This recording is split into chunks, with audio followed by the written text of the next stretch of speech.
ആ സ്കൂളിൻ്റെ ലീഡർ ആയിരുന്നു അന്ന് തന്നെ? അവിടെ +1 +2 ഒക്കെ അവിടെ ഇരുന്ന്? SSLC മാത്രം. ഓക്കെ, നമ്മളെ കൂടെ ആശം പെരുമണ്ണയാണുള്ളത്. ഷബാസിൻ്റെ വീട് സന്ദർശിക്കാൻ വേണ്ടി വന്നായിരുന്നു അല്ലേ? ഓക്കെ. വളരെ സങ്കടകരവും വേദനാജനകവും തന്നെ പറയാം അല്ലേ? ഓക്കെ ആശമേ, താങ്ക്സ് കേട്ടോ.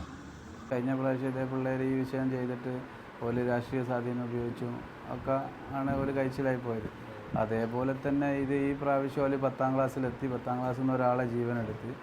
ഇനി അടുത്ത സ്റ്റേജിലേക്ക് പോകുമ്പോൾ ഒരു തോക്കുമായിട്ട് വന്നു കഴിഞ്ഞാൽ 10 ആൾ എടുത്തു കഴിഞ്ഞാൽ ഇത് തന്നെ ആയിരിക്കും സംഭവം.